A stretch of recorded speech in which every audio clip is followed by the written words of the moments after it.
Wife discovers millionaire husband's affair when she catches him leaving a hotel room with Mistress. In the glittering heart of Los Angeles, not every secret remains hidden beneath the glow of Hollywood's spotlights. On an evening that seemed like any other, a single moment threatened to unravel an entire life. A well-dressed billionaire, stepping out of a plush hotel room, carrying a bouquet of red roses not meant for his pregnant wife. That image alone could shatter hearts and destroy families. But the story behind it is far more twisted than a mere betrayal. This is a tale of love, deception, fortune, and consequence, where one discovery sets off a chain of events no one expected. Ava McMillan had never envisioned her life to be so intertwined with the glitz and glamour of the wealthy elite. Growing up in a quiet Colorado town, she had always been taught the virtues of humility, hard work, and honesty. When she first met Julian Harrington, a real estate tycoon known for his empire of luxury condominiums and commercial developments across the country, she had been struck by his charm rather than his status. For Ava, it was never about the money. It was about the way Julian looked at her, as though she were the only woman in the room. Their courtship was swift yet intense. Within months, Ava found herself traveling to exotic destinations, attending black-tie events, and meeting people she had only seen before on magazine covers. But Julian made sure she remained grounded by constantly reminding her that, despite his outwardly ostentatious world, the core of who he was would remain constant, loyal, dedicated, and loving. She believed him, taking to heart his whispered promises of forever. Even when they married in a lavish ceremony at the Hilton Beverly Hills, with a guest list that read like a who's who of Hollywood and high society, Ava did not lose herself in the pageantry. She told herself it was all just a backdrop to the truly important element of the day, their union. For 3 years, their marriage appeared to outsiders as a fairy tale come to life. Ava adjusted to her role as the wife of a billionaire, slowly becoming accustomed to the glitz without letting it define her. When she announced her pregnancy, Julian seemed overjoyed, showering her with attention. He transformed one of the spare rooms in their sprawling Bel Air mansion into a nursery fit for royalty, complete with plush toys, handcrafted furniture imported from Italy, and murals of fairy tale castles on the walls. They held a grand announcement party, replete with a custom-designed cake, revealing they would soon welcome a baby girl. It was the type of life many dreamed of, and Ava felt profoundly grateful. Yet beneath that polished surface, small cracks formed that Ava was too trusting to notice at first. Julian's business demanded much of his time. He traveled often, sometimes for days, to oversee new developments and to negotiate deals with international clients. Initially, Ava saw no red flags in these absences. After all, she understood that his business empire was vast, requiring constant attention. But in her 5th month of pregnancy, her instincts sharpened perhaps an innate sense triggered by her maternal bond. Julian's behavior became erratic whenever he was at home. He would receive phone calls at odd hours, and more than once she found him standing in the hallway, whispering urgently into his phone before hanging up the moment she entered the room. Ava tried to brush away her suspicions. She reminded herself that a man as powerful as Julian might have any number of business entanglements requiring discretion. Perhaps his new project demanded secrecy. She wanted to trust him. Their relationship was built on love, or so she believed, and doubt felt like an act of betrayal on her part. But these uneasy thoughts gnawed at the edges of her mind, refusing to quiet. One afternoon, while Julian was out at a supposed business meeting, Ava was resting in the living room, browsing through photos of baby clothes on her phone. The house phone rang. Normally, the staff would answer, but that day, for some reason, no one was around. Ava picked it up. A soft, tentative voice on the other end of the line asked for Julian. Ava recognized the voice, but could not immediately place where she had heard it before. When she asked who was calling, there was a long pause and a hesitant reply. No one important. The caller abruptly ended the call. A chill ran through Ava as she set the phone down. She tried to shake off the creeping paranoia, but it refused to let go. Later that evening, when she mentioned the mysterious phone call, Julian's response was swift and dismissive. He claimed it was probably a reporter fishing for a scandal or a persistent real estate agent. He swore he had no idea who it might be, assuring her it was merely part of the price he paid for being a public figure. Ava willed herself to believe him, hugging him a little tighter that night in bed, trying to silence the growing sense of dread in her heart. A few weeks later, Ava's obstetrician recommended she slow down her activities. Concerned about her elevated blood pressure and stress levels, the doctor insisted she should rest more. Ava followed her advice, but the inactivity led to an overactive mind. She became more observant, noticing every tiny detail of Julian's behavior. He was more distant, more evasive in conversation. If she tried to discuss her hopes or fears about the upcoming birth, he seemed distracted, always checking his phone or stepping away mid-sentence. It was as though his mind were elsewhere, and his body was simply going through the motions of domestic life. One night, unable to sleep, Ava wandered downstairs. She heard Julian in his study, speaking in hushed tones. The door was slightly ajar, and she caught fragments of his conversation. The words, "hotel suite, don't worry, and keep it between us," floated across the room. Her heart pounded. The next morning, when she asked if he had a late-night phone call, Julian brushed it off as an overseas client who needed urgent answers about a new project in Singapore. Ava forced a smile and tried to trust him, but a seed of doubt had been firmly planted. Her suspicions continued to grow. Conflicted, she confided in her best friend from college, Sasha. Meeting at a cozy cafe away from paparazzi eyes, Ava poured out her worries. Sasha listened, her brow creased with concern. While she tried to reassure Ava that there might be a logical explanation, she also urged her to be cautious. If something feels off, Sasha advised, don't ignore that feeling. The turning point came one sun-drenched afternoon when Ava decided to surprise Julian at his office with lunch. She arrived with a healthy meal she had prepared under the guidance of her nutritionist. A small gesture she felt would bring them closer. The receptionist informed her that Julian was out. He had a meeting downtown, the receptionist said. Ava asked for details, and after some polite pressing, she discovered that Julian's meeting was at the Hilton Beverly Hills. Instantly, her heart lurched. Why would Julian, who owned properties far grander, frequently choose to conduct business at a hotel known more for its swanky bar scene and celebrity clientele than private boardrooms? Despite her hesitations, Ava left for the Hilton, determined to see her husband in his element. She arrived and scanned the lobby, half expecting to see him seated with a group of investors. Instead, she noticed him stepping off the elevator with a woman. Ava recognized her as Liliana, a rising actress she had met briefly at one of Julian's charity galas. The woman was laughing, her hand brushing against Julian's arm in a way that was far too intimate to be purely professional.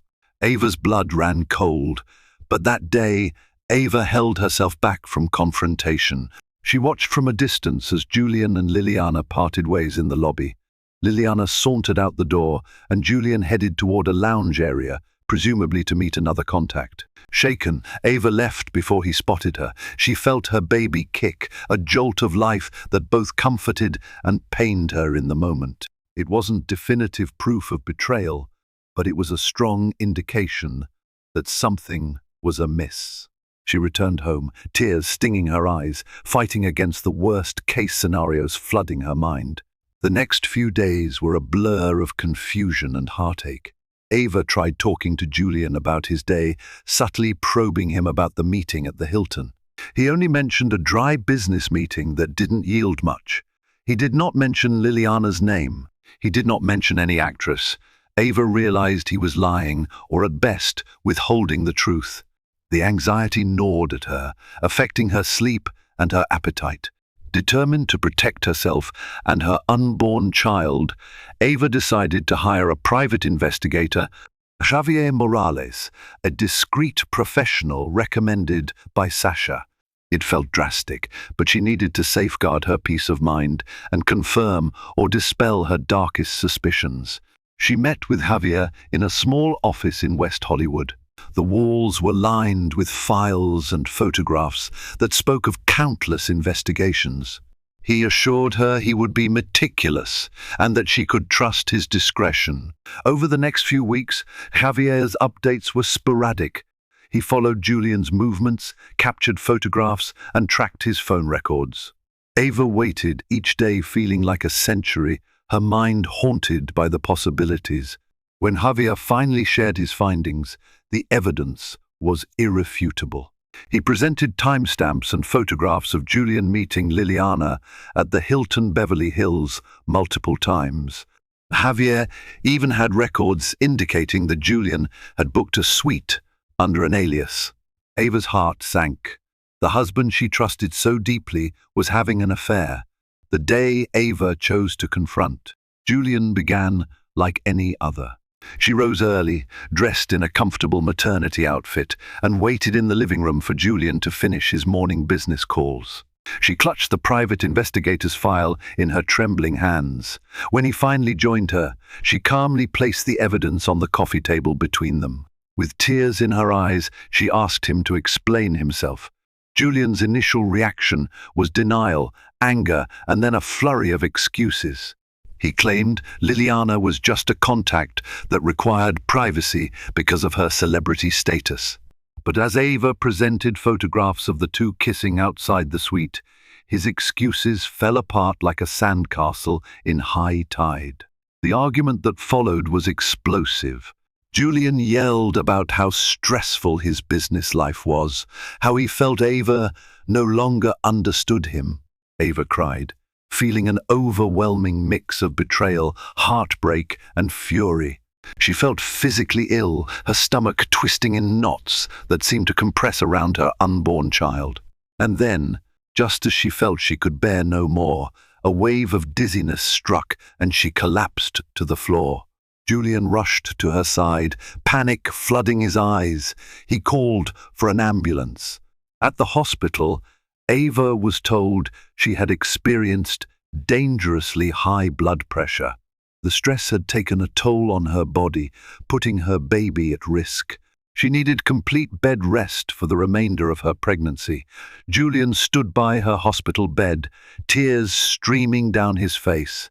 He swore he would end the affair immediately, that it was a grave mistake, spurred by temptation and loneliness in a marriage he perceived as changing. But Ava wasn't certain she believed him.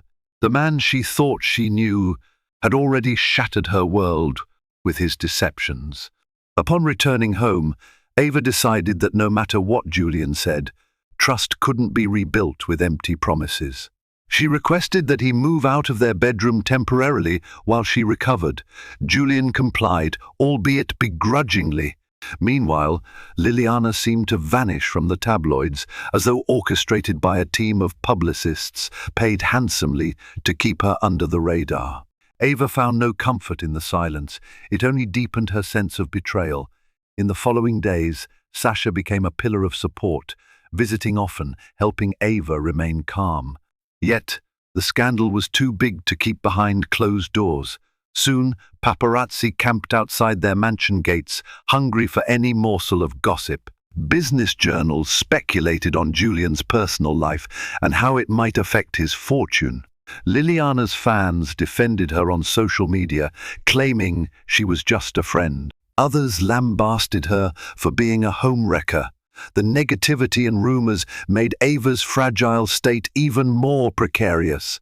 Amid this chaos, Julian tried to prove he had changed. He cancelled trips, spent more time at home, attended birthing classes with Ava, and even fired his PR team to personally handle the statements about his marriage.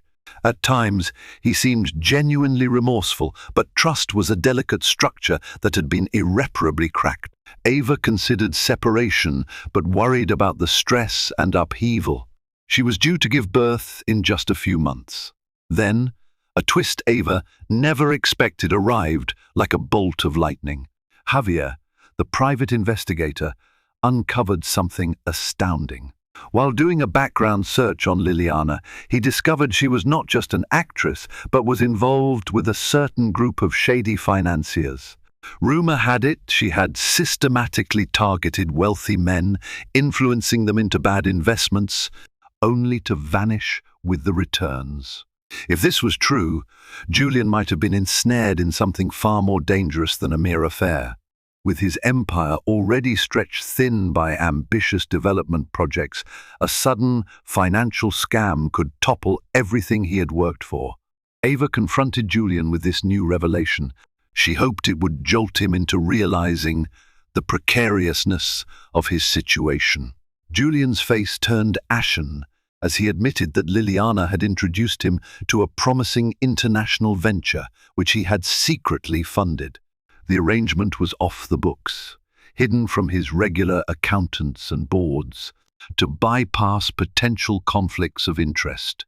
Now, Liliana was unreachable, and the money, a staggering sum, might be lost forever.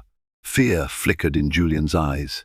His billions, once seemingly unassailable, now stood on shaky ground. The gravity of this threat momentarily overshadowed their personal conflicts. Julian was desperate to recover the funds, or at least to keep the potential scandal under wraps. If word got out that he had been deceived by a mistress into investing in a potentially criminal venture, his credibility in the business world would be in ruins. His shareholders, partners, and clients would lose faith. Stock prices might plummet. Lawsuits could follow. Ava was torn. Despite everything, part of her still felt a duty to protect their family from the fallout, especially with a baby on the way. United by a sense of survival, Ava and Julian devised a strategy. Javier, working with his contacts, set out to track Liliana's international movements. Ava used her social connections to dig for any gossip about Liliana's activities. Meanwhile, Julian contacted a trusted lawyer, Catherine Yang, who specialized in high-stakes financial disputes. Together, they assembled a plan to freeze assets, trace wire transfers, and issue legal proceedings in multiple jurisdictions. It felt like a race against time, a race that, if lost, would cost them not just financial ruin, but their public reputation as well. During these tense weeks, Ava's health fluctuated. Anxiety haunted her, but she did her best to remain calm. She was determined not to let Julian's poor choices drag her and her child into the abyss. During a late-night conversation, Julian, exhausted from endless calls and legal wrangling, began to open up. He admitted he had felt lost when Ava's pregnancy started to consume her time and attention. He feared she would no longer have space for him in her life. In a moment of weakness, he had found comfort in Liliana's flattering words and promise of adventure. But it spiraled out of control, leading him into a trap that now threatened to annihilate everything he had built. Ava listened, tears in her eyes, torn between compassion and anger. She couldn't ignore the bitterness she felt, but she also recognized Julian's confession as a glimmer of remorse. Perhaps it was the start of genuine repentance, or maybe it was simply desperation. Still, her love for him wasn't something she could switch off entirely. She softly told him she would stand by him in their quest to mitigate the damage, not necessarily for him, but for the future of their child. Under the guidance of Javier's intelligence, Julian and Catherine Yang managed to freeze a significant portion of Liliana's assets. They traced shell companies and offshore accounts, methodically closing in on every route Liliana could use to siphon funds away. Much to everyone's surprise, the legal net began to tighten. Whispers reached them that Liliana had fled to Europe, possibly to hide in Monaco or Switzerland. Catherine worked tirelessly, filing injunctions in multiple courts, ensuring Liliana's name and the suspicious entities were flagged internationally. In the midst of this, a hush fell over the Harrington mansion.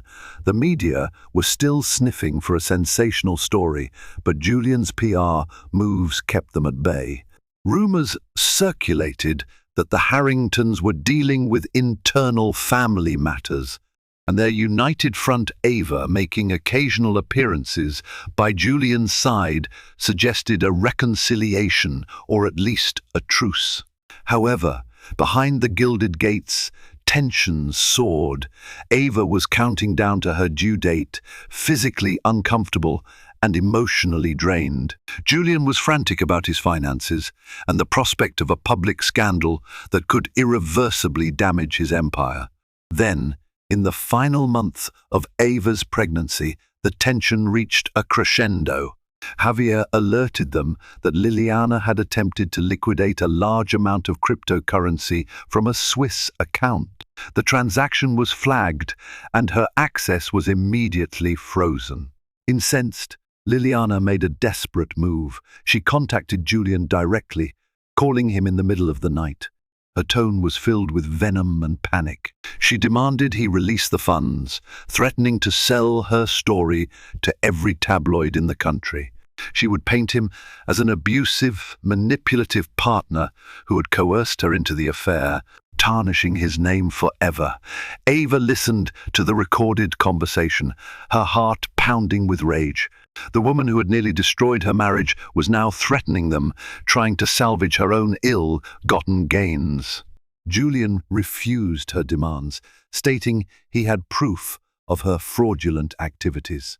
Liliana spat back that she had evidence of their affair: texts, photos, video recordings, things that could devastate Ava further and ruin the Harrington brand. This standoff continued for days, with each side refusing to budge. Finally, with Catherine's counsel, Julian presented Liliana with an ultimatum.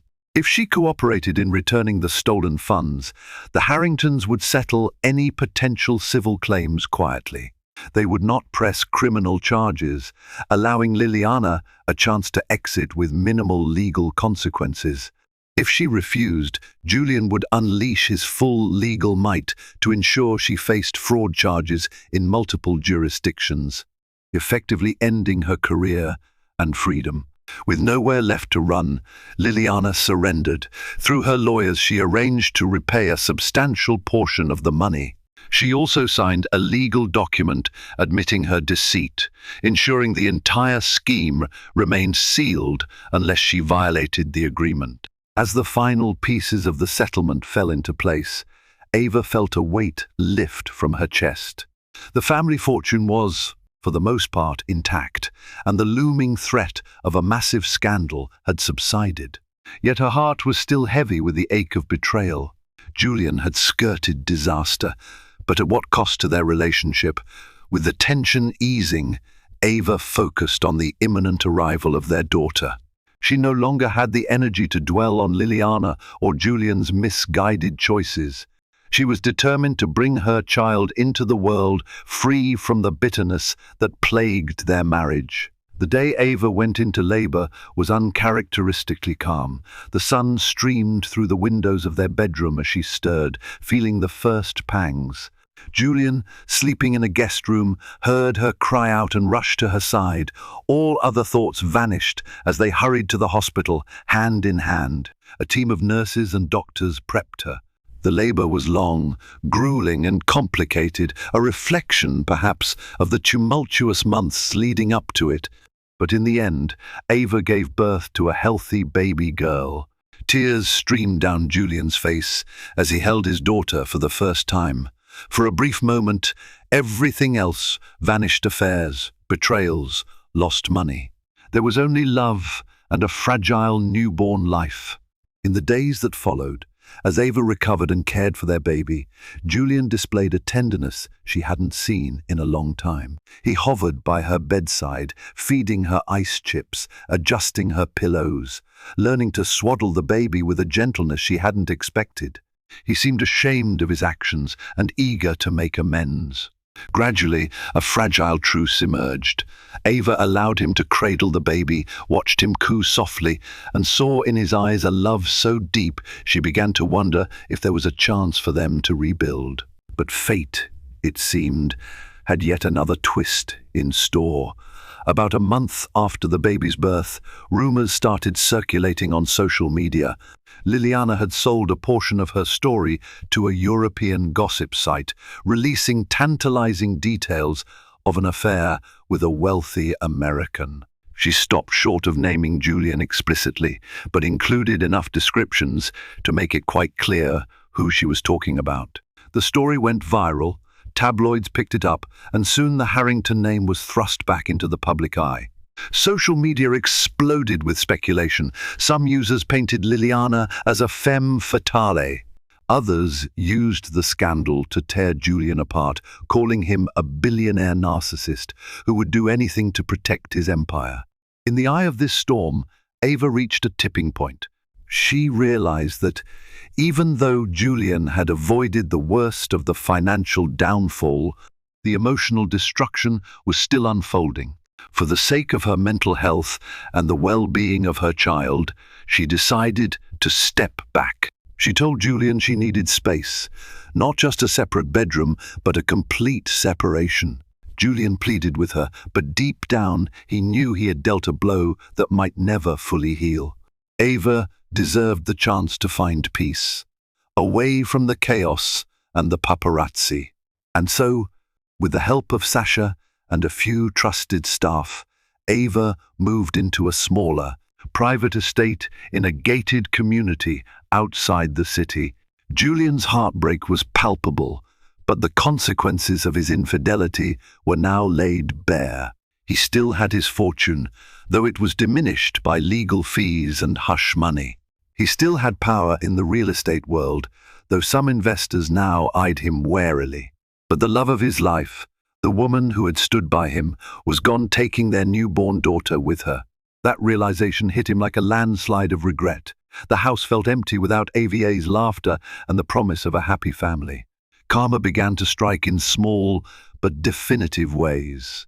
Although Julian managed to salvage his finances, the damage to his reputation proved harder to mend. Clients became cautious, associates distanced themselves, and the board of his primary real estate holding company expressed doubts about his judgment. He found that his signature presence at social events was no longer applauded. He would walk into a gala and the whispers followed, a wave of gossip that greeted him before any formal introduction. His face appeared in tabloids more often than in the business section, his name perpetually attached to the scandal. Deals he once secured with a handshake now required endless due diligence and negotiations. Trust is a currency in the high-stakes world of real estate, and Julian had squandered it. Meanwhile, Ava began to rebuild her sense of self in her new sanctuary. She focused on caring for her daughter, ensuring that the little one was shielded from media frenzy. Surrounded by a small circle of loyal friends, she found solace in the quiet moments of motherhood, rocking her baby to sleep, humming lullabies, feeling a sense of purpose that transcended all the heartbreak. She meditated, wrote in a journal, and even took up painting to channel her emotions. Though the pain of Julian's betrayal still lingered, she discovered a resilience within herself that she never knew she had. When Liliana re-emerged in the press, attempting to spin a tale of victimhood, it backfired spectacularly. Fresh documents leaked, corroborating her involvement in fraudulent schemes targeting wealthy men. The outcry on social media was fierce, labeling her an opportunist who preyed on the vulnerable. In a final act of poetic justice, Liliana found herself blacklisted in Hollywood. No serious producer or casting agent wanted to associate with her, fearing she'd bring legal liabilities and endless drama. Her once promising career dissolved into a series of half-baked offers and public scorn. Karma had come for her, stripping her of the fame she coveted. Julian's downfall was more subtle, but no less devastating. He continued to run his empire, but the spark of triumph he once carried was gone. Each day was a careful performance to maintain appearances. The board watched him closely, occasionally threatening to vote him out if he couldn't quell the ongoing negative publicity. Business partners demanded more transparency. Investors insisted on detailed audits. His once unstoppable ambition was now shackled by suspicion. The empire he built stood, but the foundation of respect had eroded, leaving him perpetually on edge. Although separated, Ava allowed Julian supervised visits with their daughter. She did not want her child to grow up without a father, but those visits were fraught with tension, heartbreak, and regret. Julian would arrive with gifts, but the child was too young to appreciate them, and Ava's guarded expression spoke volumes. He would leave each time with a hollow feeling in his chest, realizing that no amount of wealth could buy back his wife's trust or the sanctity of the home they once shared. One afternoon, Ava received an unexpected visitor, Catherine Yang, Julian's lawyer. Catherine came bearing documents that detailed a trust fund Julian had set up for their daughter. He wanted to ensure her financial security, regardless of how estranged he and Ava might become. Tears welled in Ava's eyes as she realized that, despite everything, there was a part of Julian that was attempting to do right by their child.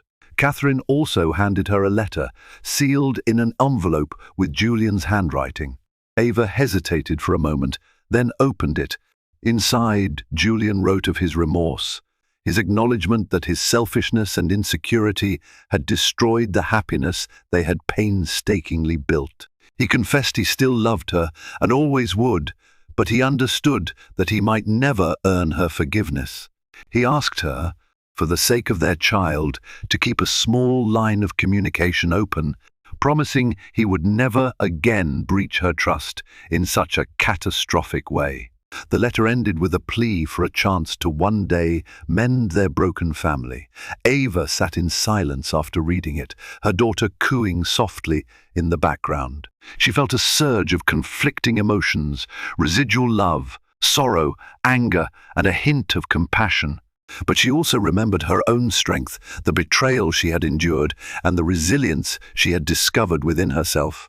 She silently prayed that the future would allow her to make the best decisions for her daughter, decisions free from the toxic blend of scandal and heartbreak. Time passed slowly, and the media frenzy subsided. Liliana disappeared into obscurity, occasionally popping up in gossip columns for her desperate antics, but largely forgotten by the mainstream. Julian carried on making measured business moves, always under the watchful eyes of his board. Some months, he barely broke even, grappling with the new reality of diminished trust. Ava, meanwhile, thrived in her role as a mother. Supported by Sasha, she looked into philanthropic endeavors. She used the platform her marriage had once provided to champion causes close to her heart: maternal health, women's empowerment, and child welfare. Despite her desire for privacy, she recognized the potential good she could accomplish with her influence. Slowly, her name became associated not with scandal, but with genuine charity work and advocacy. Eventually, after much counseling and reflection, Ava agreed to meet with Julian in a formal setting, a therapist's office that specialized in high-profile families. The sessions were tense at first, heavy with the weight of unspoken resentments. But gradually, they spoke about their individual journeys, acknowledging the roles they played in letting the relationship deteriorate. While Julian bore the brunt of the blame for his affair, Ava also discussed the emotional distance that had crept into their marriage, leaving space for temptation. These conversations were raw and painful. There were moments of anger, tears, and even flickers of laughter when they remembered the sweet, early days of their love. They both recognized they had been shaped by the crisis, altered by betrayal and heartbreak. By the end of these sessions, they came to an understanding. They might not be able to return to the way things were, but they could work toward a healthy co-parenting relationship. Whether that would eventually evolve into reconciliation was a question neither of them could answer. For Julian, the real punishment was living with the consequences of his mistake every single day. He had to watch Ava find her footing without him, forging a life that was increasingly independent and fulfilling. He saw the milestone moments of his daughter's early years through scheduled visits, each a reminder of what he had lost. The media no longer hounded him daily, but the stares and whispers persisted in boardrooms and social gatherings. His closest friends had thinned out, some sticking by his side, others distancing themselves, unwilling to be associated with scandal. As the first year of their child's life passed, a cautious truce emerged between Ava and Julian. Sometimes he'd join her and the baby at a park, pushing the stroller alongside her while they discussed mundane things like diaper brands and feeding schedules. The air between them carried the warmth of shared love for their child, yet also the lingering chill of betrayal. But it was progress. On the day of their daughter's first birthday, Ava hosted a small celebration at her estate, inviting only a handful of trusted friends and family. Julian arrived, uncertain if she truly wanted him there. The baby giggled in his arms, oblivious to the complexities swirling around her parents. In that moment, as he gently bounced his daughter and watched Ava across the room, Julian felt a mix of gratitude and sorrow. This was the life he had almost destroyed with his choices. Yet, for the first time in a long while, he felt a small but genuine hope. Perhaps, through sincere atonement and unwavering dedication to their child, he might one day regain a measure of Ava's respect. Though they weren't ready to share a home, Ava acknowledged Julian's efforts. She saw that he had ended his destructive habits and was attempting to correct his course. She took a deep breath and approached him, offering a small smile. Together, they sang "Happy Birthday" to their daughter, the camera flashes capturing a moment that was both tender and bittersweet. In time, the Harrington scandal would fade from public memory, replaced by new stories of fame and folly. But for Ava and Julian, its memory remained etched in their souls, a reminder that love can be fragile and that wealth and status offer no guarantee of happiness or immunity from consequence. Their story became less about betrayal and more about the arduous climb toward healing, each step taken for the sake of the innocent child who united them. In that sense, karma had indeed come full circle, forcing each to confront the darkness within and illuminating the path forward with lessons born from heartache and regret. Months drifted by like clouds across a summer sky, and with each passing day, Ava found a new equilibrium in her life. The separation from Julian was not without its challenges. Raising a child, largely on her own, brought its own set of sleepless nights and anxious days. But it also gave Ava a sense of purpose and autonomy that she hadn't fully experienced since entering Julian's world of billion-dollar deals and high-stakes investments. She woke each morning determined to make the day count, whether that meant reading parenting books, managing personal finances, or spending quality time bonding with her daughter. She also reconnected with old passions she had put aside in the whirlwind of her marriage, most notably her love for writing.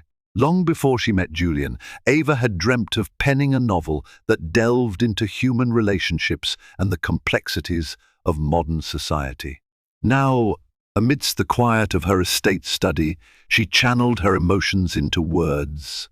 Writing became her therapy, a private realm where she could process her heartbreak, her anger, and her slow steps toward forgiveness.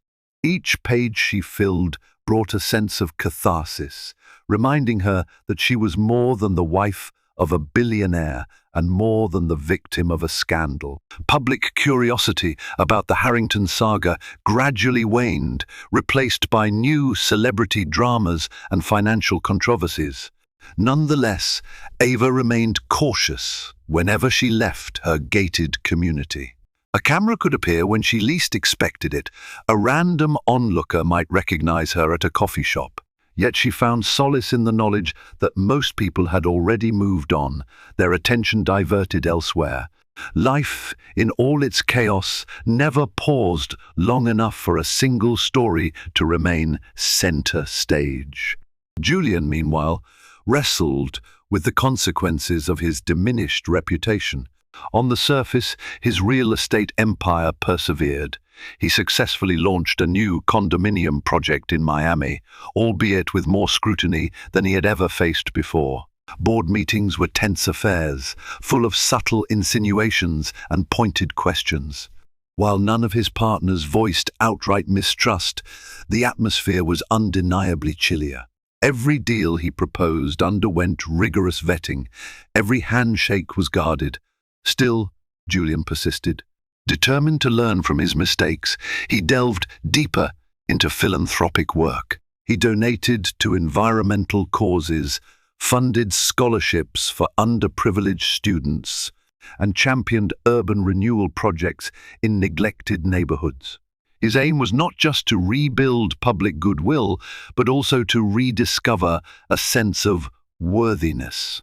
Beneath the surface, guilt still gnawed at him, a persistent reminder of how he had nearly lost everything of genuine value for a fleeting, illusory thrill.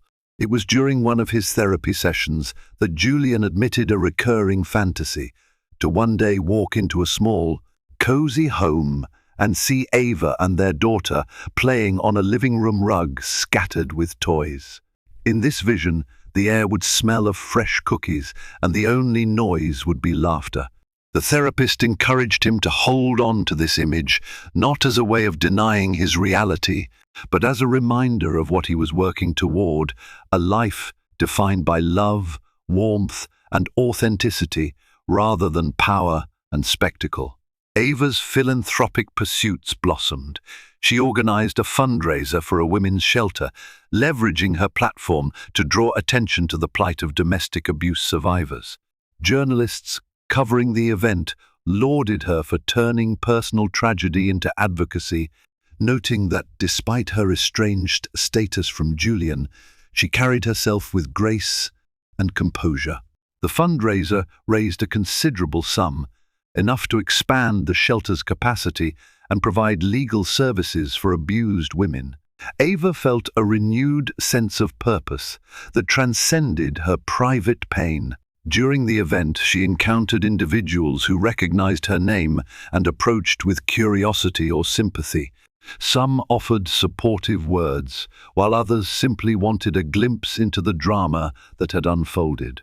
Ava responded with poise, neither denying her past nor reveling in it. Over time, her calm demeanor and her focus on philanthropic aims disarmed the gossip. The narrative slowly shifted from sensational scandal to a tale of resilience and quiet strength.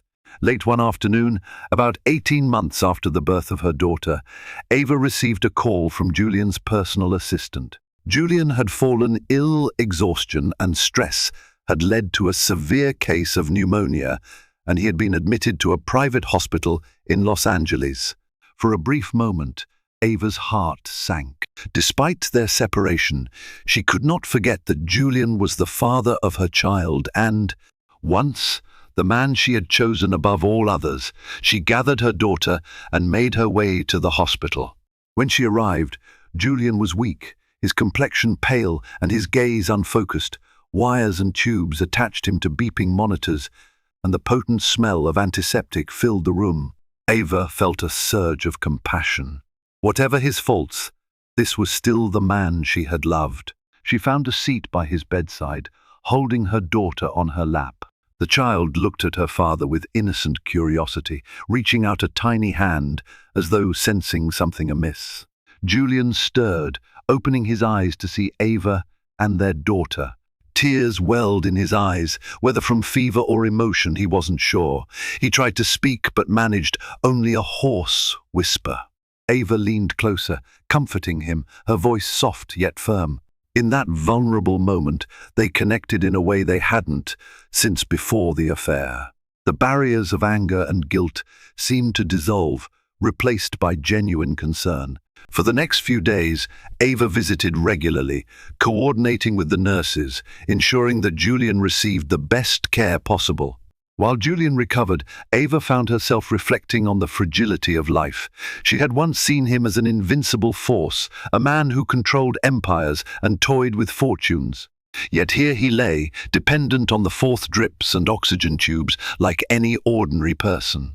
She realized that part of her anger stemmed from viewing him as a symbol of betrayal rather than a flawed human being. Now, seeing him laid low by illness, she understood that imperfection was universal. Slowly, Julian regained his strength. The pneumonia subsided, leaving him weak but lucid. Ava would bring their daughter by, and Julian would read picture books to her from his hospital bed, stumbling over the words in his rasping voice, but smiling through each sentence. Watching this, Ava felt a gentle thawing in her heart.